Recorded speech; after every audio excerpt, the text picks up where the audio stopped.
Hello everyone, welcome to the session.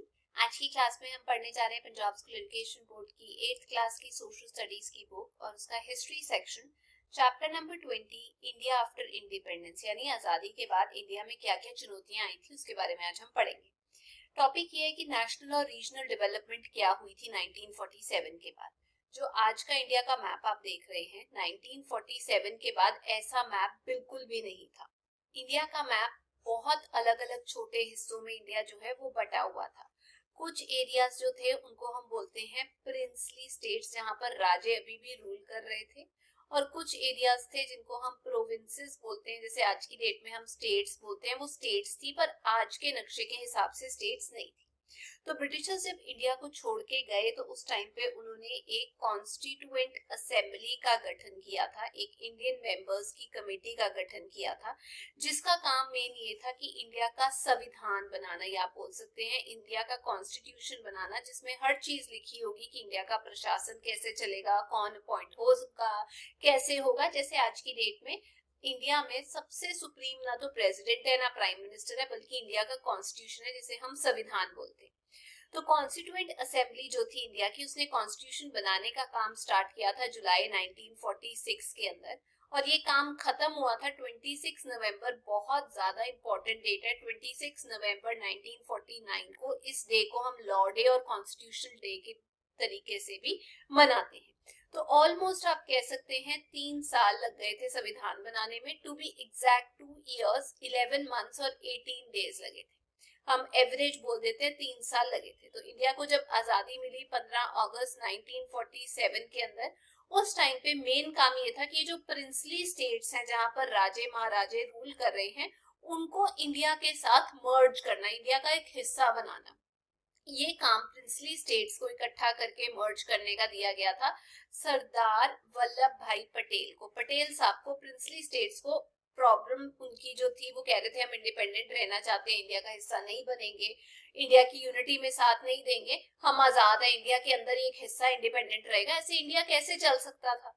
तो India ने आजादी के बाद, ऑफ कोर्स बाद में जब स्टेट्स को रीऑर्गेनाइज किया गया, दोबारा उनकी काट फाट की गई, इधर से इधर का एरिया जोड़ दिया, इधर से इधर का एरिया जोड़ गया, वो हुआ था 1956 के अंदर आजादी के बाद।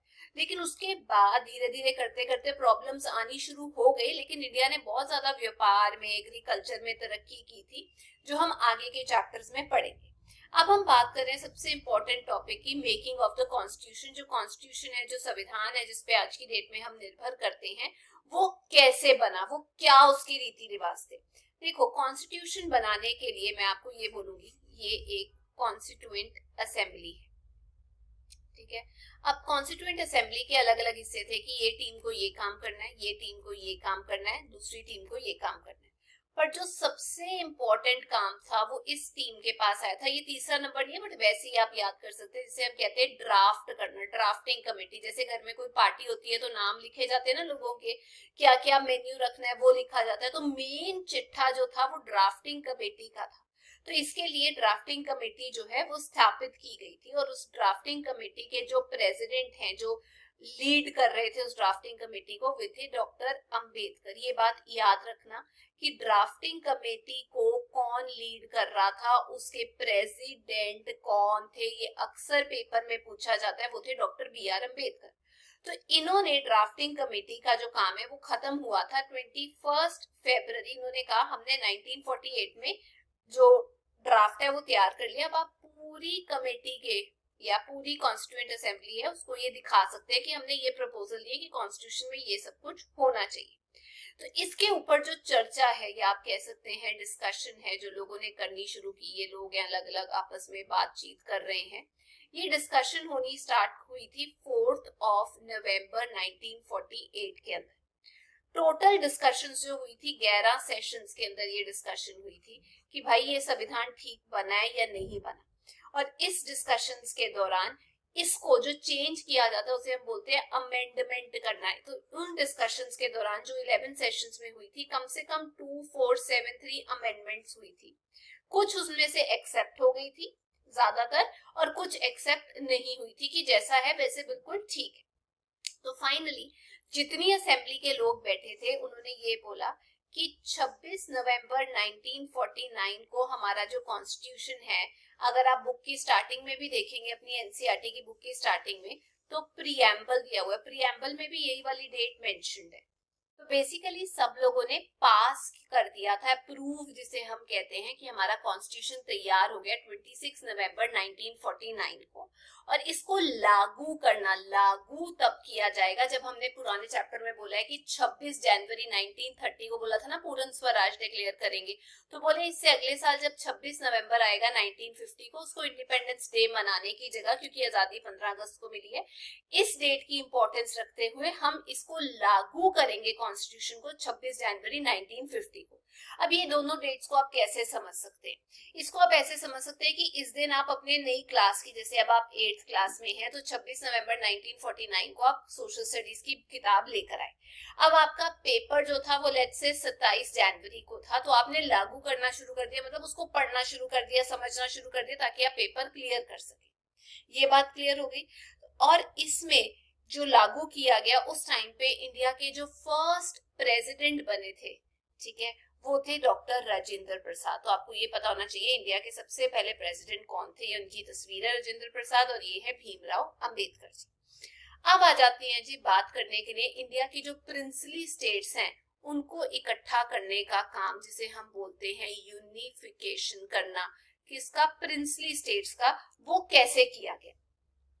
हुआ ये था, इंडिया को उस टाइम पे अलग अलग फ्रीडम के बाद प्रॉब्लम्स आ रही थी, और सबसे बड़ी प्रॉब्लम्स थी प्रिंसली स्टेट्स की, जो आपकी बुक में दिया हुआ है, जिनको हम बोलते हैं नेटिव स्टेट्स। मैंने आपको बताया इंडिया का नक्शा वैसा नहीं था उस टाइम पे। अगर आप मेरे से गिनती मांगे कि जी कितनी प्रिंसली स्टेट्स थी इंडिया के अंदर जो ये बोल रही थी कि हम आजाद रहना चाहते हैं, बहुत छोटा नंबर है, 562।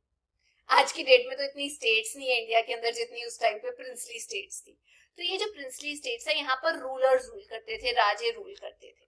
तो एक जो एक्ट आया था हमारे पास, इंडियन इंडिपेंडेंस एक्ट, इंडिया का इंडिपेंडेंस एक्ट जो आया था, जो पिछली क्लास में हमने पढ़ा 1947 में, उसके तहत इनको ये बोला गया था कि आप या तो इंडिया के साथ जुड़ जाओ या फिर आप पाकिस्तान के साथ जुड़ जाओ। लेकिन जो रूलर्स थे, यहाँ के शासक थे, वो कहते ना तो इंडिया के साथ जुड़ेंगे ना पाकिस्तान के अधीन जाएंगे, हम आजाद रहेंगे, स्वतंत्र रहेंगे। उसके चलते इंडिया के जो पहले होम मिनिस्टर थे, अलग अलग मिनिस्ट्रीज दी जाती है, इंडिया के जो पहले होम मिनिस्टर थे वो बने थे सरदार वल्लभ भाई पटेल। तो सरदार जी को, वल्लभ भाई पटेल जी को ये काम दिया गया कि यार ये लोग मान नहीं रहे प्यार से, अब आप इंडियन रूलर्स को इंडिया की फेडरेशन, मतलब इंडिया के अंदर एज अ कंट्री के अंदर यूनाइट करो।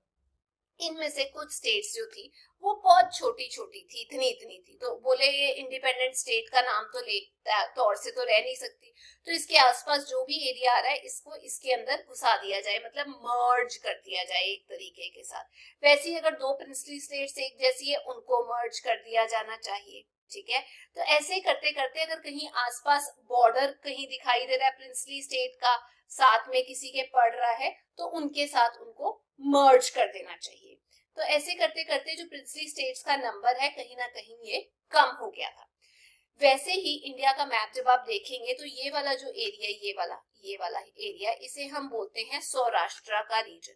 तो बहुत सारे प्रिंसली स्टेट्स को जो है सौराष्ट्र हो गया, या काठियावाड़ जिसे हम बोलते हैं, वो वाला जो एरिया है उसको इकट्ठा जोड़ दिया गया था, मतलब आप ये कह लीजिए इसके आसपास के एरिया को इकट्ठा कर दिया गया था, और एक बड़ा एरिया डिक्लेयर कर दिया गया था, जिसे हम आज की डेट में क्या बोलते हैं, गुजरात का नाम दिया जाता है। तो सौराष्ट्र, काठियावाड़, ये सब एरियाज को जोड़ के एक बहुत बड़ा रीजन बना दिया गया था, और तब गुजरात इतना भी नहीं था, काफी बड़ा था, ठीक है। वैसे ही पंजाब के अंदर था, पंजाब के अंदर शायद आपको पता हो पेप्सू बन के आया था, जिसमें पटियाला, नाभा, फरीदकोट, जिंद, मलेरकोटला, ये सारी स्टेट्स जो इकट्ठी हुई थी, और उसकी जगह हमारे पास पेप्सू बन के आया था। अगर आपको पता नहीं है कि पेप्सू की फुल फॉर्म क्या होती है, तो पेप्सू को हम बोलते थे Patiala and east Punjab states union. वैसे पेप्सू जो है वो 1948 के अंदर बना था, ये मैं आपको बता देती हूँ, आजादी के बाद ही। तो ऐसे करते करते पेप्सू हो गया। वैसे ही अगर हम हैदराबाद की बात करें, तो हैदराबाद में ना उस टाइम पे निजाम होते थे। तो हैदराबाद का जो निजाम है वो बोला अरे तुम मुझे क्या बताओगे, मैं तो आजाद रहूंगा, मैं तो ये रहूंगा, मैं तो वो रहूंगा। तो उन्होंने बोला कि मैं तो इंडिया के साथ जुड़ूंगा ही नहीं। यहाँ पर कहीं पे आप कह सकते हैं कि हमारे पास हैदराबाद आ जाता है। तो हैदराबाद का जो निजाम था उसका नाम था निजाम उस्मान। उसका मन नहीं था जुड़ने का, तो आप ऐसे याद कर सकते हैं उस्मान अली खान। वो कहते हैं इंडिया के साथ तो मैं जुड़ूंगा नहीं। फाइनली सरदार वल्लभ भाई पटेल ने अपना दिमाग लगाया, वहां जाके पुलिस एक्शन किया, रातों रात 13 सितंबर के आसपास 1948 पे हमला बोल दिया और इंडिया के साथ उसे मर्ज कर दिया गया 17 अप्रैल 1948 के अंदर। वैसे ही उस टाइम पे यहाँ पर एक स्टेट थी जिसे हम बोलते हैं जूनागढ़। तो जो जूनागढ़ का भी नवाब था वो बोला मैं तो पाकिस्तान के साथ जुड़ना चाहता हूँ, मैं तो इंडिया के साथ रहना ही नहीं चाहता। तो फाइनली 20 फरवरी 1948, मतलब आजादी के बाद ही ये सारा काम होना शुरू हो गया था कि पुलिस एक्शन कर लो या किसी और तरीके से लोगों को एक साथ किया जाए। यहाँ पर जूनागढ़ के अंदर, ये आपको पता होना चाहिए, जैसे हैदराबाद में पुलिस एक्शन हुआ था वैसे ही जूनागढ़ के अंदर रिफरेंडम किया गया था। अब ये रिफरेंडम क्या होता है? रिफरेंडम होता है जहां पर उस एरिया के जो लोग हैं वो एक पॉलिटिकल राजनीतिक मुद्दे पे हाँ या ना बोलते हैं, लोगों से पूछा जाता है, लोगों की राय ली जाती है, उसे रिफरेंडम बोलते हैं। तो यहाँ पर रिफरेंडम हुआ जिसमें लोगों ने ये बोला कि पाकिस्तान के साथ नहीं जुड़ना, हम अगर जुड़ेंगे तो इंडिया के साथ ही जुड़ेंगे। तो फाइनली जूनागढ़ को भी जोड़ लिया गया इंडिया के साथ। वही कहानी हुई थी कुछ कश्मीर के साथ। तो कश्मीर जो है वो भी आजाद रहना चाहते थे, बट पाकिस्तान जो है उस टाइम पे कश्मीर को अपने कंट्रोल में करना चाहते थे। तो कश्मीर के जो ऊपर हमला हुआ जब, तो कश्मीर का जो नवाब था उसने बोला, इंडिया से हेल्प मांगी कि प्लीज आप मेरे को इंडिया के अंदर ले लो और आप मेरी पाकिस्तान से पीछा छुड़वाओ। तो इंडियन गवर्नमेंट ने उस टाइम पे एक्सेप्ट कर ली रिक्वेस्ट जो रूलर थे कश्मीर की, और इंडियन आर्मी कश्मीर जो है वहां पर पहुंच गई। उस टाइम पे इंडिया और पाकिस्तान के बीच में लड़ाई भी हुई थी और पाकिस्तान ने कश्मीर का काफी बड़ा हिस्सा जो है वो अपने कंट्रोल में कर लिया था। पर जो इंडिया के पास आया, धीरे धीरे करते करते हमने कश्मीर को इंडिया का एक हिस्सा बनाने की कोशिश की। तो इंडियन सरकार को ये लगा कि ये जो छोटी छोटी स्टेट्स है ये अपने आप में तरक्की नहीं कर पाएंगी। जैसे जूनागढ़ हो गया, बहुत छोटा है, इसको जोड़ दो सौराष्ट्र के साथ, ताकि एटलीस्ट बड़े एरिया के साथ रहकर ये कहीं ना कहीं तरक्की तो कर पाए। वैसे ही अगर मैं बात करूं बॉम्बे की, तो वहां पर था बड़ौदा। बॉम्बे में जो बड़ौदा वाला एरिया था, वो उस टाइम पे बड़ौदा का जो एरिया था उसको बॉम्बे के साथ मर्ज कर दिया गया था। इस टाइम पे बड़ौदा गुजरात में है, वडोदरा जिसे हम बोलते हैं, बट ये सारा एरिया एक टाइम पे इकट्ठा था, बहुत बड़ा एरिया था, आज वाला मैप नहीं था, बहुत ओवर द टाइम चेंजेस हुए थे। तो हम ये कह सकते हैं कि बॉम्बे, बी से जो बड़ौदा एरिया है वो बॉम्बे के साथ मर्ज कर दिया गया। और धीरे धीरे करते करते छोटी छोटी स्टेट्स जो हैं, जो बिल्कुल ही छोटी छोटी स्टेट्स थी, इतनी छोटी, उनको आपस में जोड़ दिया गया, यूनिफाई कर दिया गया। बुक में आपको दिया हुआ है यहाँ पर, जैसे 1948 के अंदर भरतपुर, धलौर, अलवर, करौली, इनको ज्वाइन कर दिया गया था, इकट्ठा करके एक स्टेट बना के इंडियन फेडरेशन के अंदर उनको मिला दिया गया था। क्योंकि अकेले रहने का तो कोई मतलब था ही नहीं उस टाइम पे, कोई मतलब खड़ा ही नहीं होता है ना, आप कैसे सरवाइव करोगे, इतनी सारी स्टेट्स जो हैं उनको कैसे संभालोगे, वो एक मेन प्रॉब्लम आ रही थी।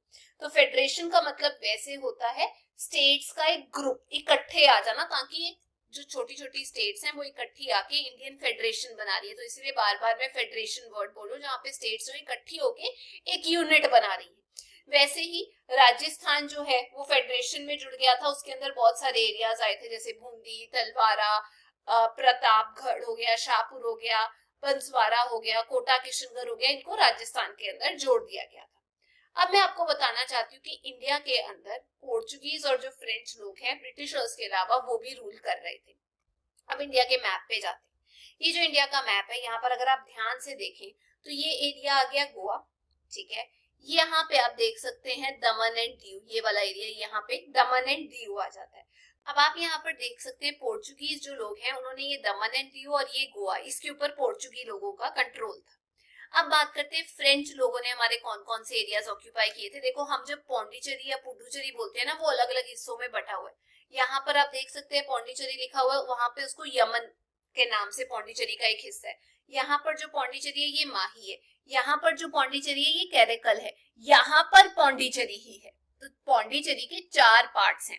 जो फ्रेंच लोग थे उस टाइम पे वो माही को कंट्रोल करके बैठे थे, पौंडीचेरी का जो हिस्सा है फ्रेंच लोग ऐसे करके।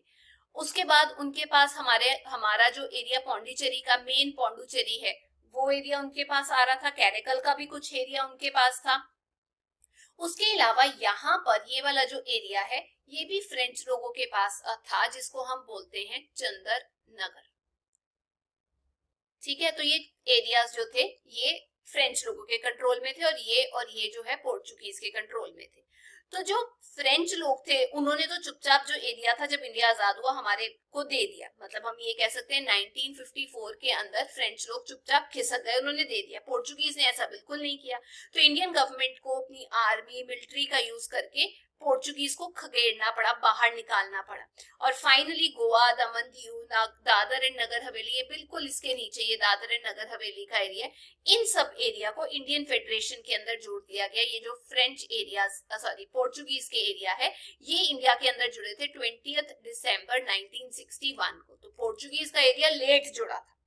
बाद में गोवा जो है दमन एंड दीव के साथ जोड़ के उसको एक स्टेट बना दिया गया था। मतलब मैंने आपको बताया मैप ऐसा नहीं था, इसको जोड़ के एक स्टेट बना दिया गया था 30 मई 1987 के अंदर। फिर बाद में दमन एंड दीव ये जो यहाँ पर है, दमन एंड दीव को यूटी का एक खिताब दे दिया गया था कि वो स्टेट नहीं है, डायरेक्ट दिल्ली के कंट्रोल में रहेगी, सेंटर के कंट्रोल में रहेगी। आज की डेट की अगर हम बात करें तो आपकी बुक में ये लिखा हुआ है कि इंडिया के अंदर 28 स्टेट्स हैं और कुछ 7 यूनियन टेरिटरीज है। बट अगर आप अब की बात करो, लेटेस्ट बात करो तो 28 स्टेट्स हैं बट यूनियन टेरिटरीज 8 है। तो अगर आप जानना चाहें कि वो 8 यूनियन टेरिटरीज कौन सी हैं, एक तो अंडमान एंड निकोबार हो गया, एक हो गया हमारा चंडीगढ़, एक दादर एंड नगर हवेली, उसके साथ दमन एंड दीव को जोड़ दिया गया है। उसके बाद आ गया दिल्ली हमारा, जम्मू एंड कश्मीर भी एक यूनियन टेरिटरी बन गया है, लद्दाख भी एक यूनियन टेरिटरी बन गया है, लक्षद्वीप, क्योंकि ये बहुत छोटे छोटे एरियाज हैं, आइलैंड्स हैं, तो इसलिए इनको सेंटर कंट्रोल करता है। और एक हमारे पास पुडुचेरी, पौंडीचेरी नहीं बोलते, पुडुचेरी बोलते हैं। ये 8 जो है हमारे यूनियन टेरिटरीज हैं। इतनी बात क्लियर हो गई। बुक में 7 दिया हुआ है बट आप टीचर से बात कर सकते हैं कि 7 लिखना है या 8 लिखना है। अब इंडिया की जो स्टेट्स हैं, जैसे मैंने आपको नक्शा दिखाया, मैंने बार बार बोला ये ऐसे नहीं ये ऐसे था, तो उनको रीऑर्गेनाइज करने की बहुत जरूरत पड़ गई थी। ब्रिटिश रूल के अंदर जब ब्रिटिशर्स हम पे रूल कर रहे थे, इंडिया के अंदर बहुत डिमांड उठनी शुरू हो गई थी कि ये स्टेट का एक लैंग्वेज एक कल्चर है, ये स्टेट का अलग लैंग्वेज कल्चर है, सबको अलग करो। और इंडिया के इंडिपेंडेंस के बाद भी सबसे पहले ये जो तमिलनाडु एरिया आप देख रहे हैं ना, अब ये जो आप तमिलनाडु की स्टेट देख रहे हो उस टाइम पे रामालू बोल सकते हैं, पोती श्री रामालू, यही बंदा, ठीक है, उसका नाम एक्चुअली पोती श्री रामालू था। तो रामालू भाई साहब ने एक हंगर स्ट्राइक पे चले गए थे, ऑलमोस्ट 65 डेज की हंगर स्ट्राइक पे चले गए थे, जिसके बाद उनकी मौत हो गई थी। अब वो क्यों हंगर स्ट्राइक पे गए थे? क्योंकि वो चाहते थे कि तमिलनाडु का जो एरिया है वो लैंग्वेज के बेसिस पे एक स्टेट में डिक्लेयर होना चाहिए। और क्योंकि इनकी मौत हो गई थी तो लोगों में बहुत आक्रोश आ गया था। इसलिए जो सबसे पहली तेलुगु स्पीकिंग स्टेट जो बनी थी, जिसको मद्रास का प्रेजेंट नेम ये चेन्नई है, उससे अलग कर दिया गया था, सेपरेट कर दिया गया था, ठीक है, और उसको आंध्र प्रदेश के अंदर मर्ज कर दिया गया था। मतलब चेन्नई को आप निकाल दो, तब तमिलनाडु नाम नहीं था, तो उसको आंध्र प्रदेश के अंदर मर्ज कर दिया गया था। मतलब अगर आज की डेट में पूछा जाए कि उस टाइम पे कौन सी स्टेट स्थापित हुई थी, तो आप ये कह सकते हैं तेलुगु स्पीकिंग एरिया को अलग किया गया था मद्रास से, और उस एरिया को नाम दे दिया गया था जिसको हम प्रेजेंट डे आंध्र प्रदेश बोलते हैं। तो आंध्र प्रदेश में सबसे पहले रीऑर्गेनाइजेशन होनी शुरू हुई थी। तो इसके चलते और एरिया से भी डिमांड आनी शुरू हो गई, भी हमारे को भी लैंग्वेज बेसिस पे अलग स्टेट डिक्लेयर किया जाए, कल्चर के बेसिस पे अलग स्टेट डिक्लेयर किया जाए। तो इसके चलते सरकार ने एक स्टेट्स को रीऑर्गेनाइज करने के लिए, रीऑर्गेनाइजेशन के लिए या रीऑर्गेनाइजेशन ऑफ स्टेट्स नामक एक कमेटी बिठाई थी। और उन्होंने, ये 3 मेंबर्स की कमेटी थी, और उनकी रिकमेंडेशन के हिसाब से ये हुआ था कि 6 यूनियन टेरिटरीज बना दो और 14 स्टेट्स की स्थापना कर दी जाए इंडिया के अंदर। और ये डिसीजन आया था नवंबर 1951 एडी के अंदर, आफ्टर वो पोती सेरामल्लू जो हैं उनकी डेथ हो गई थी और तमिल स्पीकिंग स्टेट अलग हो गई थी। ठीक है जी, तो ये सब चुनौतियां इंडिया सहन कर रहा था। अब इंडिया की फॉरेन पॉलिसी कैसी है, मतलब दूसरे देशों के साथ इंडिया का जो बर्ताव है वो कैसा है? इंडिया की आजादी के बाद इंडिया ने खुद अपने पैरों पे खड़े होने के लिए दोस्ताना रिलेशंस, फ्रेंडशिप जो है दूसरे देशों के साथ मेंटेन की। वो दोस्ती फॉरेन पॉलिसी कहलाती है कि हमारी दूसरे देशों के प्रति क्या पॉलिसी है, ना तो किसी के अधीन आओ ना किसी के अधीन रहो।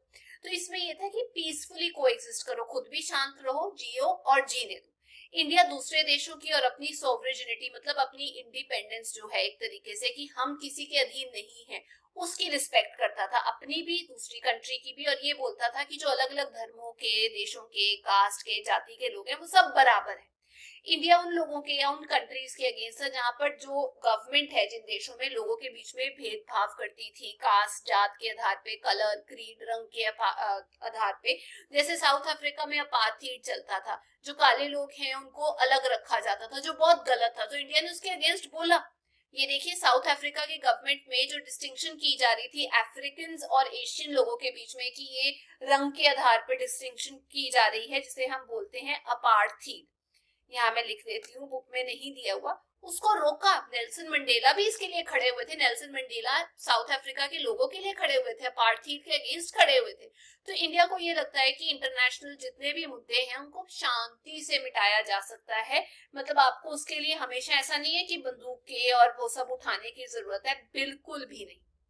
इसके चलते इंडिया ने 1954 एडी में एक अग्रीमेंट साइन किया था। प्रीमियर का मतलब होता है वहां के, जो हमारे देश में जैसे प्राइम मिनिस्टर होते हैं ना, तो आप कह सकते हैं प्राइम मिनिस्टर की पोस्ट थी। तो इंडिया ने 1954 के अंदर एक अग्रीमेंट साइन किया था प्रीमियर जो थे चाइना के, ज़ो एनलाई के साथ। और ये क्योंकि 5 प्रिंसिपल्स पे आधारित था इसीलिए इसको पंचशील बोला जाता था। वो 5 चीजें क्या थी? जैसे आप किसी के साथ दोस्ती करते हो तो आप क्या बोलते हो कि शांति से रहेंगे, पीसफुल है एग्जिस्टेंस, को एग्जिस्ट करेंगे, दोनों साथ में देश एग्जिस्ट करेंगे लेकिन एक दूसरे में इंटरफेयर नहीं करेंगे। दूसरी बात नॉन एग्रेशन, तुम हमारे एरिया में मत आओ, हम तुम्हारे एरिया में नहीं आएंगे, अटैक नहीं करेंगे। तीसरी चीज, एक दूसरे के मसले में, इंटरनल मसलों के अंदर कोई नहीं बोलेगा। चाइना ये नहीं बोलेगा इंडिया में क्या हो रहा है, इंडिया ये नहीं बोलेगा चाइना में क्या हो रहा है। अगली बात, इक्वालिटी और कोऑपरेशन होएगी। मतलब अगर हम किसी मुद्दे पे बोल रहे हैं तो शांति पूर्वक अपना पॉइंट देंगे। इक्वालिटी, बराबरी का भेदभाव है, ये नहीं कि कोई देश ऊपर है कोई किसी के अधीन है। कोऑपरेट करके दोस्ती रखेंगे, जो आम तौर पे प्रिंसिपल्स होते हैं जब हम किसी से भी दोस्ती करते हैं। उसके अलावा हम एक दूसरे का जो एरिया है, टेरिटरीज है, उसकी इंटेग्रिटी और उसकी आजादी की रिस्पेक्ट करेंगे।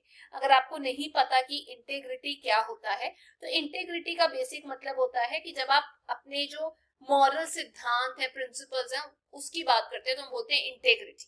मतलब जब आप ऑनेस्टली अपनी बातें रखते हैं तो वो कहते हैं हमारे जो ओपिनियन है हमारे हैं, हमारी आजादी हमारी है, आप एक दूसरे के बीच में नहीं बोलेंगे।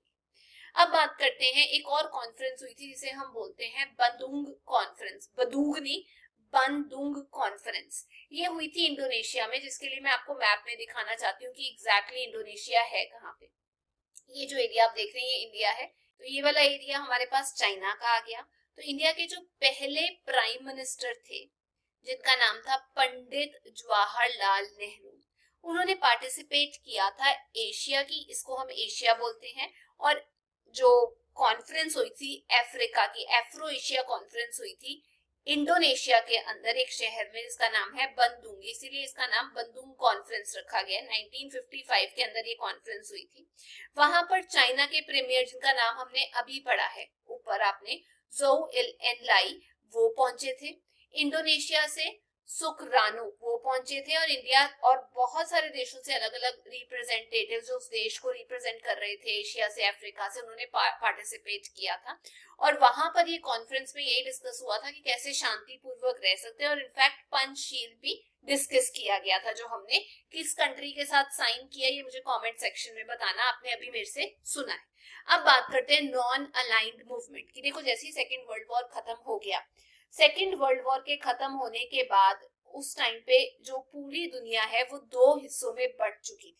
और वो 2 हिस्से ऐसे थे कि एक साइड पे हमारे पास आ रहा था अमेरिका, जिसे हम वेस्टर्न ब्लॉक बोलते हैं। हम दोबारा मैप में देख लेते हैं, ये वाला अमेरिका जो है, 2 हिस्से जो बटे थे इसको हम वेस्टर्न ब्लॉक बोलते हैं वर्ल्ड वॉर 2 होने के बाद।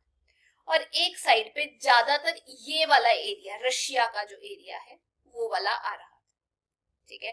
तो ये जो रशिया का एरिया आ रहा था, सेकंड ग्रुप रशिया का, इसको हम ईस्टर्न ब्लॉक बोलते हैं। तो बेसिक लड़ाई अमेरिका और रशिया के बीच में चल रही थी। पूरी दुनिया जो है 2 हिस्सों में बटी हुई थी। बहुत सारे देश जो थे, जैसे ये वाला देश हो गया, यहाँ पर ऑस्ट्रेलिया हो गया, यूरोप के कुछ एरियाज हो गए, वो इन लोगों के साथ थे। लेकिन इंडिया ने ये बोला कि यार हम जो है ऐसे करके ना तो अमेरिका के साथ हाथ बढ़ाएंगे ना ही रशिया के साथ बढ़ाएंगे, ऐसे तो गड़बड़ हो जाएगी। तो पूरा दुनिया बटी हुई थी, अलग अलग हिस्से दुनिया के बटे हुए थे, लेकिन हमने कहा कि नहीं, हम ये सब कुछ नहीं करेंगे। नॉन अलाइंड मतलब ना तो हम इधर झुकेंगे ना ही हम उधर झुकेंगे, हमारे फ्रेंडली रिलेशंस रहेंगे। ये जो नॉन अलाइन मूवमेंट है, ये 3 लोगों ने स्टार्ट की थी, मतलब 3 कंट्रीज की स्थापना, जो इसकी स्थापना हुई थी, वो 3 कंट्रीज के जो नेता थे, आप ये कह सकते हैं, उन्होंने सोचा था कि यार हम तो ऐसे ही करेंगे। सबसे पहले उसके अंदर आ जाता है इंडिया से जवाहरलाल नेहरू, दूसरे थे यहाँ से यूगोस्लाविया आ जाता है, वहां से थे मिस्टर टीटो, एक मैंने आपको बताया इंडिया से थे पंडित नेहरू, और शायद आपने नाम सुना हो इजिप्ट का। तो जो इजिप्ट है वो भी एक देश है, वहां से आए थे हमारे पास मिस्टर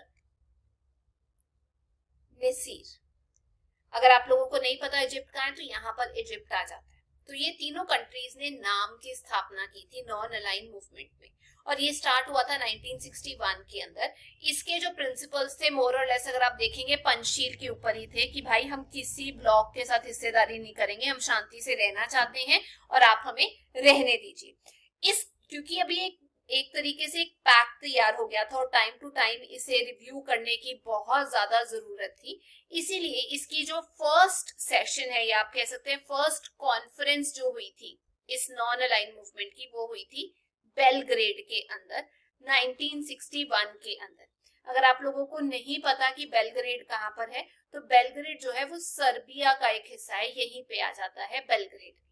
ठीक है जी, अब आपको मैंने मैप के थ्रू समझा दिया है कि कहां पर कौन कौन सी चीजें हो रही थी यहाँ पर। अब ये जब मीटिंग हो गई तो इस मीटिंग के अंदर स्टार्टिंग में ऑलमोस्ट 25 मेंबर्स ने हिस्सा लिया था, और आज की डेट की बात की जाए तो कम से कम नहीं तो 100 मेंबर देश जो है इसका हिस्सा है, और इंडिया एक इम्पोर्टेंट हिस्सा है इसका। वैसे ही आपस में कोऑपरेट करने के लिए इंडिया ने सार्क की मेंबरशिप भी स्थापित की थी। तो अगर आप देख सकते हैं यहाँ पे मैंने सार्क की जो कंट्रीज हैं उनको हाईलाइट किया है। अगर आप लोगों को नहीं पता कि सार्क की कंट्रीज कौन कौन सी हैं तो मैं आपको बता देती हूँ। एक तो उसके अंदर इंडिया आ जाता है, SAARC, इसकी फुल फॉर्म भी मैं आपको बताऊंगी।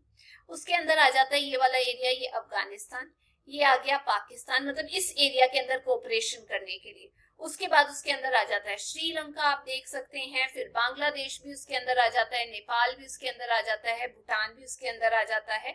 ये सारे जो देश हैं ये सार्क के मेंबर्स हैं। अगर आप लोगों को सार्क की फुल फॉर्म नहीं पता कि सार्क किस चीज को बोला जाता है, तो सार्क की फुल फॉर्म है south Asian association for regional cooperation. तो इसका मेन ऑब्जेक्टिव यही है, सार्क की जब स्थापना हुई थी 1985 के अंदर, कि भाई यहाँ पर एक दूसरे के साथ कोऑपरेट करेंगे, इकोनॉमिक कोऑपरेशन करेंगे, मतलब अगर ट्रेड करना है तो आपस में मिल बांट के प्यार से करेंगे, क्योंकि हम इस एरिया को, इस रीजन को शेयर कर रहे हैं, तो साथ ही साथ हमारी रीजनल कोऑपरेशन भी होगी एक दूसरे के साथ। आज की डेट में जैसे नाम में इंडिया इंपॉर्टेंट रोल प्ले कर रहा है, वैसे ही सार्क में भी इंडिया इंपॉर्टेंट रोल प्ले कर रहा है। वैसे ही एक और गठन बना था जिसको हम बोलते हैं UNO, United Nations Organisation, India उसका भी मेंबर है। इसका मतलब ये नहीं इंडिया इंडिपेंडेंट नहीं है, सॉवरेन नहीं है, इंडिया अपनी मर्जी से उसका मेंबर बना है और जब चाहे वो विड्रॉ कर सकता है। लेकिन क्योंकि वो एक ऐसा गठन है जिसमें सारे देश हैं, तो इंडिया चाहता है कि यार दोस्ताना रिलेशन होने चाहिए। तो हुआ क्या है, इंडिया ने UN में जैसे आर्मी भेजते हैं, अपने लोग भेजे जाते हैं, वैसे ही कोरिया के अंदर भी मिलिट्री भेजी थी, क्योंकि वहां पर उस टाइम पे काफी प्रॉब्लम्स चल रही थी कोरिया के अंदर। यहाँ पर जापान के पास आ जाता है कोरिया, तो सॉरी ये जापान है यहाँ पे बनाया हुआ, तो कोरिया यहाँ पे आ जाता है। तो कोरिया में मिलिट्री भेजी थी इंडिया ने सर्व करते हुए UN के अंदर, क्योंकि वहां प्रॉब्लम्स चल रही थी। जहां पीस कीपिंग मिशन होते हैं, शांति लानी होती है, इंडिया वहां पर भेजता है अपने लोगों को। तो UN के बहुत सारे हिस्से हैं, एजेंसीज हैं, ऑर्गेनाइजेशन है, तो इंडिया अपने मेंबर्स भी भेजता है। अब यूनाइटेड नेशंस की एक इंपॉर्टेंट बॉडी है जिसे हम बोलते हैं जनरल असेंबली, बहुत इंपॉर्टेंट बॉडी है। उस जनरल असेंबली के अंदर हमारी जो लेडी है मिसेस विजय लक्ष्मी, इंपॉर्टेंट नाम है, विजय लक्ष्मी पंडित जी जो है, बहुत मतलब आप ये कहिए बहुत प्रेस्टिजियस एक पोजीशन होती है, वो जनरल असेंबली की मेंबर बनी थी 1953 के अंदर। उसके बाद अगर बात की जाए, ये आप देख सकते हैं शशि थरूर, उन्होंने भी एज रिप्रेजेंटेटिव सर्व किया हुआ है secretary for communication and public information के अंदर, मतलब उन्होंने भी यहाँ पर सर्व किया हुआ है। वैसे ही 2001 में for public information and public information department, इन दोनों के लिए इन्होंने शशि थरूर जी ने सर्व किया हुआ है। इंडिया एक मेंबर है, इंडिया यूनाइटेड नेशन की एक सिक्योरिटी काउंसिल है, बहुत इंपॉर्टेंट काउंसिल है, जैसे जनरल असेंबली है ना वैसे ही सिक्योरिटी काउंसिल भी है, उसके अंदर भी इसने सर्व किया हुआ, और इंडिया को खुद भी यूएन से हेल्प मिलती रही है। अब हमने बात कर ली इंडिया के दूसरे कंट्रीज के साथ रिलेशंस कैसे बने, कौन कौन से गठन बने, वो सब। अब इंडिया की बात करते हैं कि इंडिया में आजादी के बाद देखिए सोशो इकोनॉमिक प्रॉब्लम्स आई थी, समाज में प्रॉब्लम्स थी, और ब्रिटिशर्स ने हमें इतने बुरे तरीके से पैसे के मामले में कंगाल करके रख दिया था, जिससे सोने की चिड़िया बोला जाता था, उससे सारा सोना तो ले ही गए थे, पैसे वेल्थ वगैरह ले गए थे, और बहुत सारी प्रॉब्लम्स दे गए थे। आज की डेट में भी डेवलपमेंट में इंडिया की तरक्की के अंदर वो रुकावटें हैं। अब वो रुकावटें क्या क्या है? कम्युनलिज्म मतलब एक ग्रुप है लोगों का, वो रिलीजन के नाम पे भी हो सकता है, सोसाइटी से जो अलग ग्रुप होता है जिसमें वो दूसरे के खिलाफ एक एक्सट्रीम बिहेवियर लेके चलते हैं कि ये हमारी कम्युनिटी का मेंबर नहीं है। वो जो ग्रुप है वो आपस में तो एक दूसरे के साथ उनका एक बहुत स्ट्रॉन्ग सेंस ऑफ यूनिटी होता है कि हम सब इकट्ठे हैं, लेकिन वो दूसरे ग्रुप को बर्दाश्त नहीं कर सकते। तो कम्युनलिज्म किसी लाइन पे भी हो सकता है, किसी एरिया के लोगों के अंदर हो सकता है, किसी रिलीजियस बेस के अंदर हो सकता है, किसी वैल्यू के ऊपर बेस्ड हो सकता है, किसी बिलीफ के ऊपर बेस्ड हो सकता है, वो होता है कम्युनलिज्म। तो वो भावना जो है वो चलती आ रही है। वैसे ही कास्टिज्म की, जात प्रथा की जो प्रॉब्लम है, लैंग्वेज की, स्टेट्स की डिमांड आई है कि लैंग्वेज के बेसिस पे हमें अलग किया जाए, गरीबी की प्रॉब्लम है, पावर्टी, अनएम्प्लॉयमेंट, नौकरियां नहीं है, इलिटरेसी, लोग पढ़े लिखे नहीं है, पॉपुलेशन की ग्रोथ बहुत ज्यादा हो रही है। तो सबसे पहले हम कम्युनलिज्म की बात करते हैं। देखो इंडिया एक सेकुलर कंट्री है, सेकुलर का मतलब यहाँ सारे धर्म जो है वो एक्सेप्ट किए जाते हैं। इंडिया का, देश का खुद का, जिसे हम स्टेट बोलते हैं, देश बोले तो स्टेट, उसका खुद का कोई धर्म नहीं है। हर धर्म के लोग जो है यहाँ शांति पूर्वक रह सकते हैं, लेकिन अक्सर ऐसा होता है कि एक रिलीजन जो है वो दूसरे रिलीजन को टॉलरेट नहीं कर पाता, जिसकी वजह से कम्युनल वायलेंस हो जाती है। कोई एक्स रिलीजन, कोई भी रिलीजन दूसरे रिलीजन के अगेंस्ट रॉयट्स कर देता है, लड़ाई झगड़े हो जाते हैं, दंगे हो जाते हैं।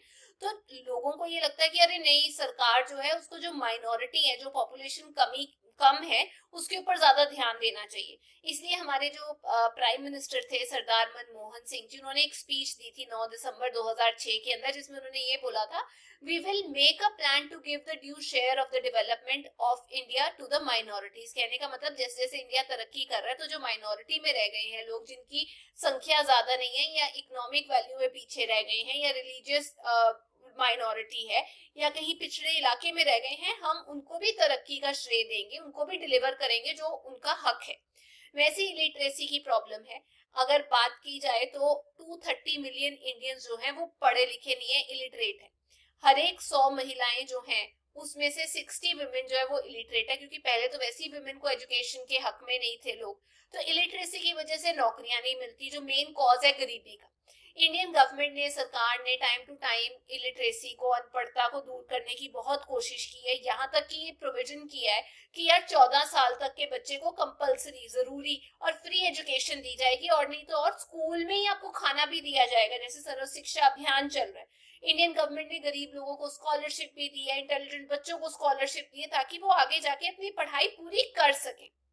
इंडियन गवर्नमेंट ने बड़े बच्चों के लिए भी एडल्ट प्रोग्राम्स लॉन्च किए हैं, जैसे नेशनल एडल्ट एजुकेशन जो है वो स्टार्ट किया गया था 2 अक्टूबर 1978 के अंदर। 1988 के अंदर नेशनल लिटरेसी मिशन स्टार्ट किया गया था कि भाई लिटरेट बनाना है, पढ़ना लिखना सिखाना है। बहुत सारे एजुकेशन के जो सेंटर है वो अलग अलग जगह पे स्थापित किए गए। इलिटरेट जो लोग हैं उनके लिए भी एजुकेशन के प्रोग्राम्स जो है वो टेलीकास्ट किए जाने लगे, कि चलो स्कूल नहीं जा सकते तो ऑल इंडिया रेडियो पे देख लो, टेलीविजन टीवी पे देख लो। तो बेसिक मकसद यही था, मुद्दा यही था कि लोगों को पढ़ा लिखा बनाना है। उसके बाद एक और मुद्दा आया था कास्ट को लेके, जाति को लेके, जो एक इंडिया की यूनिटी में बहुत बड़ा प्रॉब्लम क्रिएट कर रहा था। अपर कास्ट के जो लोग हैं, ऊंची जाति के जो लोग हैं, वो नीची जाति के लोगों को हमेशा लुक डाउन अपॉन करते थे कि ये हमारे साथ compete नहीं कर सकते, ये नीचे ही रहेंगे, हम इनके बराबर नहीं आ सकते, और ये हमारे बराबर नहीं आ सकते।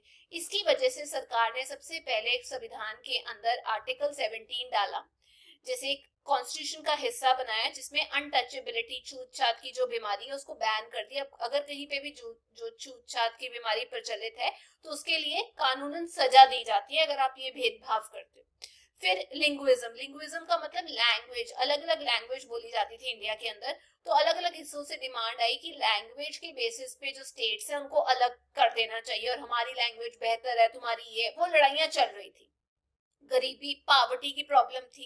पावर्टी आगे तरक्की में लेके जाने के लिए एक बहुत बड़ी रुकावट थी और इसकी मेन प्रॉब्लम पावर्टी की, गरीबी की ये थी कि बहुत सारे लोग ये सोचते हैं कि जितने ज्यादा बच्चे होंगे उतने ज्यादा हेल्पिंग हैंड्स होंगे, उतनी ज्यादा कमाई होगी, उतना ज्यादा फायदा होगा, बट ऐसा नहीं है। कई बार वो पढ़ लिख नहीं पाते, किसी तरीके से हेल्प नहीं कर पाते। उसके अलावा लोअर एग्रीकल्चरल प्रोडक्शन, खेती बाड़ी में भी प्रोडक्शन ज्यादा अच्छी नहीं हो रही थी। अनएम्प्लॉयमेंट भी एक कारण है गरीबी होने का। आगे है प्रॉब्लम ऑफ अनएम्प्लॉयमेंट, मतलब नौकरियां नहीं मिल पाती। अब जब पढ़ ही नहीं पा रहे तो नौकरियां कहाँ से मिलेंगी? इनफैक्ट जो पहले के मिलिट्री ऑफिसर्स हैं, जो लिटरेट अनएम्प्लॉयड लोग हैं, उनको बोला जाता है कि चलो तुम्हें सस्ते रेट पे लोन दे देते हैं, तुम बिजनेस स्टार्ट करो ताकि और लोगों को एम्प्लॉयमेंट के साधन मिल पाए। अब तो रिटायरमेंट की जो एज है उसको भी कम कर दिया गया। ये एक प्रॉब्लम आ रही है कि नए नए लोगों को चलो रिक्रूट किया जा रहा है, पर जिनके पास नौकरी है उनकी भी रिटायरमेंट एज कम कर दी गई है। तो हम ये कह सकते हैं कि मैक्सिमम लोगों को एम्प्लॉयमेंट देने का एक मौका दिया जा रहा है। गांव की बात की जाए तो वहां पर लोगों को सस्ता लोन दिया जा रहा है कि चलो आप डेयरी फार्मिंग कर लो, पोल्ट्री का काम कर लो, मुर्गियां रख लो, पिग्स वगैरह की ट्रेनिंग कर लो। लोन की फैसिलिटीज दी जा रही है ताकि वो अपने ट्रैक्टर वगैरह लेकर अच्छा फार्मिंग कर सके, पैसा कमा सके। फिर आपको पता है इन्फ्लेशन, पूरी दुनिया में इन्फ्लेशन मतलब महंगाई हो रही है, प्राइस राइज चल रहा है, दिन ब दिन चीजें जो है वो महंगी होती जा रही है। गवर्नमेंट जो है वो कोशिश कर रही है कि सुधार लाए जाए ताकि जो कॉमन लोग हैं उनकी हाथ से बाहर ना चीजें चली जाए। मतलब ऐसा ना हो कि चीजों की जो महंगाई है वो इतनी ज्यादा बढ़ जाए कि कॉमन इंसान भी प्याज टमाटर खरीदते हुए 100 बार सोचे। फिर रुकावट में प्रॉब्लम है पॉपुलेशन। आज की डेट में इंडिया में इतनी ज्यादा ओवर पॉपुलेशन हो चुकी है कि गवर्नमेंट को मुश्किल हो रहा है उसे कंट्रोल करना। अब ज्यादा पॉपुलेशन होगी तो गरीबी, अनएम्प्लॉयमेंट और जो सामान मार्केट में आ रहा है उसकी कमी होनी शुरू हो जाएगी ना। तो गवर्नमेंट स्कीम्स कैसे चलेंगी, क्योंकि लोग ही इतने ज्यादा, कितनों का भला करेंगे, कैसे मेंटेन करेंगे? तो पॉपुलेशन का इशू जो है वो रिजॉल्व करना बहुत ज्यादा जरूरी है। हमें खुद को समझ होनी चाहिए कि लोगों में अवेयरनेस फैलाई जाए कि फैमिली प्लानिंग करो, हम दो हमारे दो, ये स्लोगन भी लॉन्च किए गए थे। उसके बाद बात करते हैं इकोनॉमिक एंड इंडस्ट्रियल ग्रोथ की, पैसे की कैसे ग्रोथ हुई और इंडस्ट्रीज की ग्रोथ क्या हुई। देखो, जब इंडिया का पार्टीशन हो गया था, मतलब एक साइड पाकिस्तान एक साइड इंडिया आ गया था, तो हमारे यहाँ पे इंडिया में इकोनॉमिक प्रॉब्लम्स तब से आजादी से ही चलती आ रही है। इंडिया जो है वो फेमस था वीट और राइस के लिए। वो वाला जो एरिया था जहाँ वीट और राइस उगाया जाता था वो पाकिस्तान में चला गया। मेजर इरिगेशन जहाँ पे पानी की सिंचाई वगैरह होती थी वो एरिया भी इंडस नदी से जहां से पानी आता था पाकिस्तान में खिसक गया। तो इसलिए इंडिया में एकदम से खाने की कमी होनी शुरू हो गई। और प्लस ये था कि बहुत सारे तरीके से इंडिया का जो बहुत ज्यादा लैंड था जहां पे जूट उगाई जाती थी, कॉटन की खेती होती थी, वो पाकिस्तान में चला गया। इसलिए इंडिया को इंडस्ट्रीज के लिए भी रॉ मटेरियल खरीदने में, देखने में कमी होनी शुरू हो गई, खासतौर पे कॉटन और जूट की, क्योंकि वो एरिया पाकिस्तान में चला गया। तो इंडिपेंडेंस के बाद इंडियन सरकार ने एफर्ट्स किए कि इकोनॉमिक सिस्टम को सुधारने की जरूरत है, जिसके लिए एक कमीशन भी बिठाई गई जिसे हम बोलते हैं प्लानिंग कमीशन। 1950 में स्थापित की गई कि भाई आए 5 साल बाद एक प्लान बनाया जाएगा कि इंडिया में ये काम हो रहे हैं, फिर 5 साल बाद बनाया जाएगा कि ये काम हो रहे हैं। और अभी ये प्लानिंग कमीशन खत्म हो चुका है, नीति आयोग आ चुका है इसके बारे में। ये कुछ करंट अफेयर्स की नॉलेज में आप लोगों को दे दी।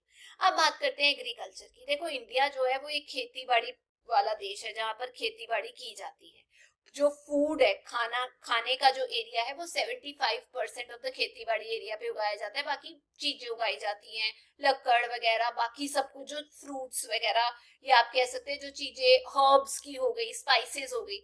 अब क्या क्या उगाते हैं हम लोग, जैसे राइस, व्हीट, मेज, मस्टर्ड, ग्राउंडनट, शुगर केन, गन्ना, ये सब इंपॉर्टेंट क्रॉप्स हैं। इन तक पानी पहुंचाने के लिए बहुत नदियों के ऊपर डैम्स बनवाए गए हैं, रिवर्स के ऊपर, ताकि हम अलग करके, चैनल करके पानी जो है अलग जगह तक पहुंचा सके। तो उन कुछ प्रोजेक्ट्स के नाम हैं, जैसे रिवर वैली प्रोजेक्ट्स बोलते हैं उसको, Bhakra Nangal dam, Damodar valley project, Harike project, Tungabhadra project, Nagarjuna project. But जब ये प्रोजेक्ट्स बनवाए जाते हैं तो मान लीजिए ये स्टेट है कि ये स्टेट है और नदी जो है वो ऐसे करके आ रही है, तो लड़ाइयां स्टेट्स के अंदर होनी शुरू हो जाती है कि यहाँ पर डैम बना हुआ है, ज्यादा पानी स्टेट के पास चला गया और कम पानी स्टेट के पास है। तो ऐसे मसलों पे ये लड़ाइयां होनी शुरू हो जाती है कि ये वाली स्टेट जो है पानी छोड़ ही नहीं रही हमारे खेतों के लिए, हमारे एरिया के लिए। तो गवर्नमेंट ने मॉडर्न मेथड्स ऑफ इरिगेशन भी स्टार्ट किए, rivers, wells, canals, tube wells वगैरह की। इतनी भयंकर लड़ाइयां ना हो, क्योंकि अब नदियों के ऊपर लड़ाइयां होनी शुरू हो गई। गवर्नमेंट जो है किसानों को अच्छे बीज, फर्टिलाइजर्स प्रोवाइड कर रही है अच्छे रेट पे, गरीब फार्मर्स को लोन दिए जा रहे हैं। इस तरीके से फार्मर्स की कंडीशन सुधारने के लिए सरकार बहुत एफर्ट्स कर रही है। अब इंडस्ट्री की बात करते हैं तो इंडिया की इंडिपेंडेंस के बाद इंडियन इंडस्ट्रीज पे जोर दिया गया, फैक्ट्रीज एस्टैब्लिश की गई। किन किन चीजों की जो जो चीजें बच्चों ने सीखी थी, जैसे इंजीनियरिंग को लेकर, बिजली को लेकर जो जरूरत थी उसकी भी, कंप्यूटर के सामान की, दवाइयों की, एग्रीकल्चर में जो सामान चाहिए उसकी इंडस्ट्री स्थापित की गई। बहुत सारी बाहर के देशों से भी फैक्ट्रीज आई यहाँ पर, मतलब फैक्ट्रीज आई और उन्होंने यहाँ पे अपने आप को एस्टैब्लिश किया ताकि यहाँ के जो लोग हैं उनको नौकरियां मिल सके। अब बात करते हैं इंडिया और उसके साथ वाले देशों के साथ कैसे रिश्ते रहे हैं। खास तौर पे इंडिया ने फ्रेंडली, दोस्ताना रिलेशंस रखे हैं अपने नेबरिंग कंट्रीज के साथ। उन्होंने हमेशा, इंडिया ने रिस्पेक्ट किया इंटरनेशनल जो लॉज हैं, जो वर्ल्ड ओवर लॉज हैं, एक दूसरे की सीमा, एक दूसरे की हद को रिस्पेक्ट किया है, कस्टम्स को रिस्पेक्ट किया है और हमेशा कोशिश की है कि जो इंटरनेशनल डिस्प्यूट है, दूसरी देश के साथ जो डिस्प्यूट है, वो शांतिपूर्वक तरीके से सुलझा दिए जाए। अब सबसे पहले मैं बात करना चाहती हूँ इंडिया और पाकिस्तान की। ये वाला देश जो है, पाकिस्तान हमारा नेबरिंग कंट्री है। इंडिया ने पाकिस्तान के साथ बहुत बार दोस्ती वाले रिलेशंस मेंटेन करने की कोशिश की है, लेकिन पाकिस्तान हमेशा उत्सुक रहता है कि मैं कश्मीर जो है वो इंडिया से ले लूं।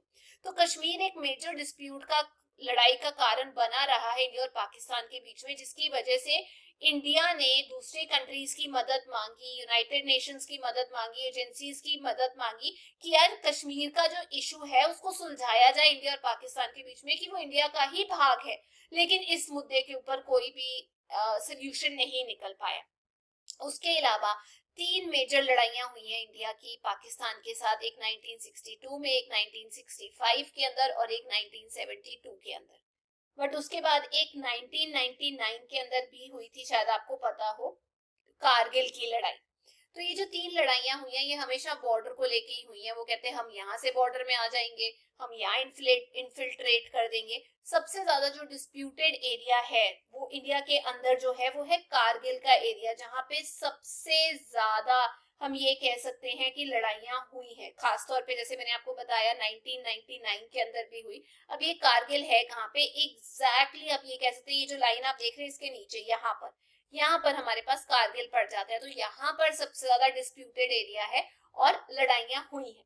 जो लड़ाई हुई थी इंडिया और पाकिस्तान के बीच में, यहाँ पर आपकी बुक में बताया गया 1971 के अंदर हुई थी। बट एग्जैक्टली लड़ाई जो है 71-72 आप ले सकते हैं। उस टाइम पे इंडिया की जो प्राइम मिनिस्टर थी इंदिरा गांधी जी, उन्होंने वहां के जो प्राइम मिनिस्टर थे मिस्टर पाकिस्तान के ZA भुट्टो, उनके साथ मीटिंग की थी शिमला के अंदर, एक अग्रीमेंट साइन किया था लड़ाई के बाद, आफ्टर द वॉर 1971 की लड़ाई के बाद ये साइन किया था। तो आप यहाँ 71 लिख सकते हैं। और मेन मुद्दा यही था कि यार इंडिया पाकिस्तान की जो बीच की लड़ाइयां चल रही है उसे शांतिपूर्वक तरीके से सुलझाया जाए। तो ये जो अग्रीमेंट साइन हुआ था ये पहला एग्रीमेंट नहीं था। इसके बाद फिर से प्राइम मिनिस्टर जो थे इंडिया के अटल बिहारी वाजपेयी और प्राइम मिनिस्टर उस टाइम पे थे नवाज शरीफ पाकिस्तान के, उन्होंने लाहौर में फिर से सेम मुद्दों पे ही एग्रीमेंट साइन किया कि भाई शांतिपूर्वक काम करते हैं। बस सर्विसेज चलाई गई इंडिया से पाकिस्तान तक ताकि रिश्ते बने रहे, रेलवे गाड़ियां चलाई गई, फ्रेंडली रिलेशंस एस्टैब्लिश करने की कोशिश हमेशा से की गई है। वैसे ही अगर मैं बात करूं इंडिया और यहाँ पर ये आ जाता है हमारे पास चाइना। इंडिया और चाइना की बात की जाए तो फ्रेंडली रिलेशन बहुत टाइम पुराने से रहे हैं।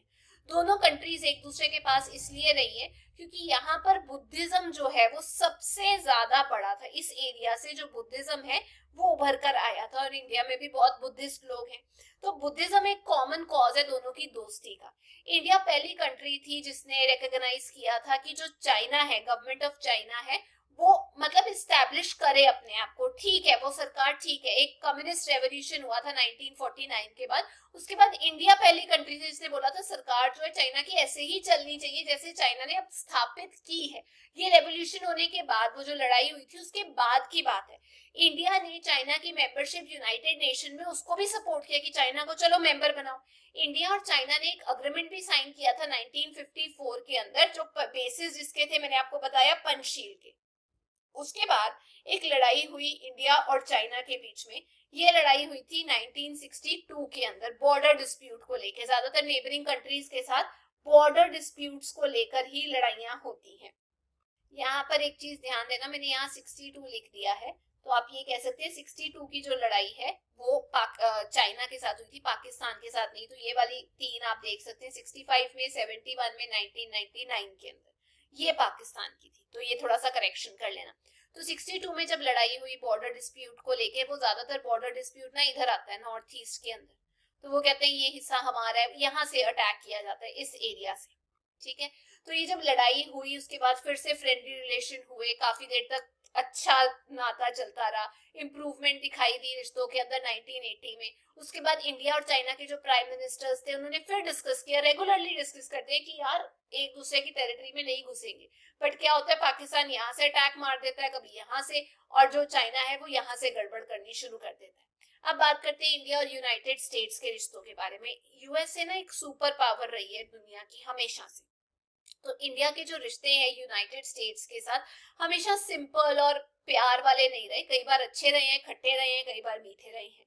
अब इंडिया की जब आजादी हो गई थी तो कश्मीर का जो मुद्दा था उसके ऊपर इंडिपेंडेंस के बाद और बहुत सारे और कारणों के ऊपर इन दोनों के जो रिश्ते हैं वो खट्टे हो गए थे। यूएस ने इंडिया का साथ नहीं दिया था कश्मीर के मुद्दों पे, और जो कॉजेस थे जिसके वजह से दोनों के रिश्ते खट्टे हुए थे वो मैं यहाँ पे बता रही हूँ।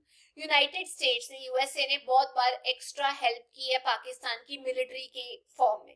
इंडिया ने इसे अपोज किया, लेकिन यूनाइटेड स्टेट्स ने कभी भी, मतलब आप ये कहिए, ध्यान ही नहीं दिया, बॉदर ही नहीं किया।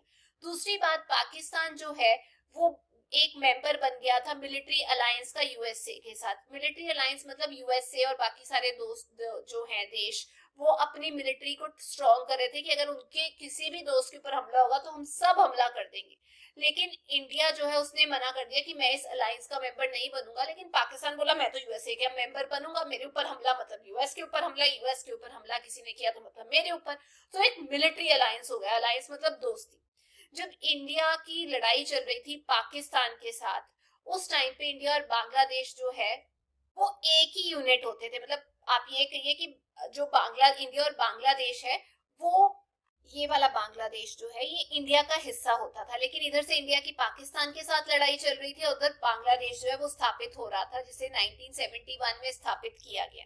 और इस टाइम पे भी यूएसए ने इंटरफेयर करना शुरू किया और पाकिस्तान की साइड लेनी शुरू कर दी, इंडिया की नहीं ली। फिर यूएसए ने अपना एक मिलिट्री बेस बना दिया पाकिस्तान के अंदर कि अगर जरूरत पड़े तो हमला कर देंगे। इस चीज के अगेंस्ट भी इंडिया ने आवाज उठाई कि भाई ये क्या कर रहे हो।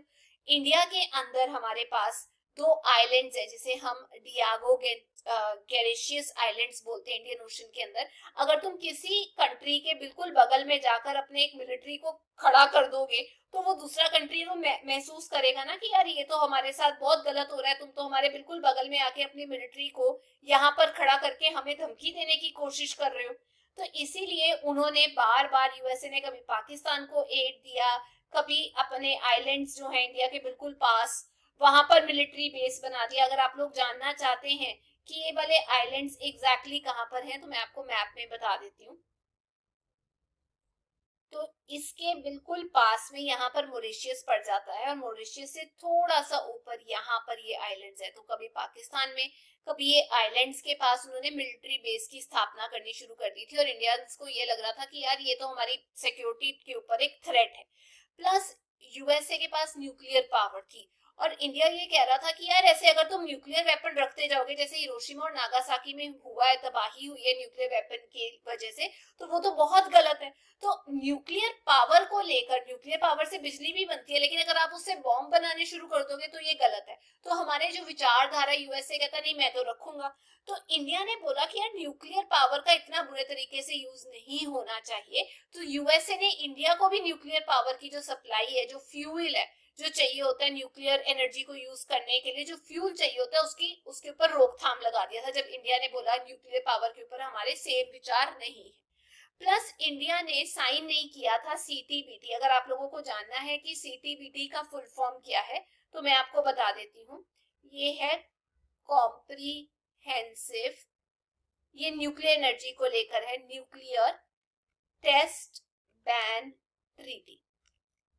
अब ये जो comprehensive nuclear test ban treaty है, इसके ऊपर लड़ाई क्यों थी? उसमें ये था कि इंडिया को ये लग रहा था कि हमारे जो एरिया न्यूक्लियर टेस्ट जो होते हैं, बेसिकली इसके अंदर क्या होता है, न्यूक्लियर वेपन्स का टेस्ट किया जाता है। आप न्यूक्लियर वेपन्स बना लेते हो तो उसका टेस्ट किया जाता है। तो जब आप सीटीबीटी साइन कर देते हो तो आप ये न्यूक्लियर वेपन्स का टेस्ट नहीं कर सकते, ठीक है। तो इंडिया ने बोला कि मैं सीटीबीटी साइन नहीं करूंगा क्योंकि ये सही प्रिंसिपल्स पे नहीं है। कुछ देशों के पास ऑलरेडी बॉम्ब है, वो टेस्टिंग कर रहे हैं, ये तो डिस्क्रिमिनेशन हो गया। जिसके पास पहले से है वो ठीक है, जिसके पास नहीं है वो क्या करे।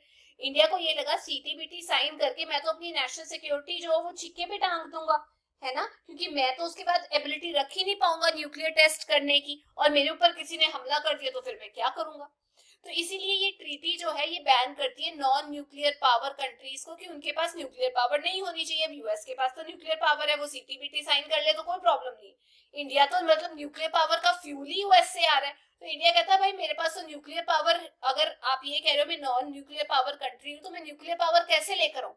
तो इसीलिए हमारे ऊपर बैन लगाना किसी हक से बनता ही नहीं है। और प्लस मैं तो ये बोलता हूँ कि न्यूक्लियर पावर होनी ही नहीं चाहिए बॉम्ब वगैरह के यूज में, इसे अच्छे यूज में लाना बहुत ज्यादा जरूरी है। तो इसमें कोई डाउट नहीं है कि जो सिचुएशन है, जो रिश्ते हैं इंडिया और यूएस के बीच में हमेशा अच्छे नहीं रहे। अभी भी रिश्ते जो है दोनों कंट्रीज के बीच में वो और खराब ना हो, इसीलिए हम कोऑपरेट कर रहे हैं अलग अलग फील्ड्स में। कभी इकोनॉमिक फील्ड में ट्रेड करके, टेक्नोलॉजी में, साइंस में, कल्चरल फील्ड के अंदर एक दूसरे के साथ रिश्ते बना रहे हैं, ना केवल यूएस के साथ बल्कि पाकिस्तान के साथ भी। स्पेशली अगर मैं बात करूं, जब बिल क्लिंटन आए थे 1933 के अंदर, ये जो रिश्ते हैं ये काफी हद तक हमारे इम्प्रूव हो गए थे। मतलब अगर हम देखें कि यार बिल क्लिंटन जो है वो तो मतलब एक माने ग्रानी हस्ती है ना, यूएस के प्रेसिडेंट रह चुके हैं, 42nd प्रेसिडेंट रहे थे वो यूएस के। तो हम ये कह सकते हैं बिल क्लिंटन ने काफी हेल्प की थी रिश्ते इंप्रूव करने की। स्पेशली इंडिया और पाकिस्तान के बीच में इंटरफेरेंस यूएस ने बंद कर दिया था। तो यूएस इंडिया की काफी हेल्प भी कर रहा है इकोनॉमिक फील्ड में, ट्रेड करके। आज की डेट में भी दोनों देशों के बीच में ट्रेड चल रहा है, बड़ी शांतिपूर्वक तरीके से ट्रेड चल रहा है। यूएसए उसकी इकोनॉमिक एजेंसी जो इम्पोर्टेंट रोल प्ले कर रही है इंडिया के पैसे के सिस्टम में, कि चलो ठीक है हम दोनों मिलकर तरक्की करेंगे। और हम यही उम्मीद करते हैं कि ना केवल यूएसए बल्कि साथ की जितनी कंट्रीज हैं, अगर वो भी शांतिपूर्वक निभा पाए हमारे साथ रिश्ते और प्यार से रह पाए, तो दुनिया एक बहुत हसीन जगह हो जाएगी रहने के लिए। इट्स लाइक आपके अगर नेबर के साथ आपकी लड़ाई हो रही है तो आप कैसे खुशी खुशी रह सकते हो। आपको टेंशन ही रहती है कार पे ना स्क्रैच मार जाए, गमला ना तोड़ दे, बच्चे को ना हानि पहुंचा दे। तो वही सब वैसे भी कंट्रीज के साथ, ठीक है। तो आज की क्लास यही थी। मैं उम्मीद करती हूँ आप सबको समझ आ गया होगा। अगर आपको वीडियो अच्छी लगी तो क्वेश्चन आंसर्स की भी वीडियो अपलोडेड है, जरूर चेक करना। हम फिर मिलेंगे। Till then take care, bye bye.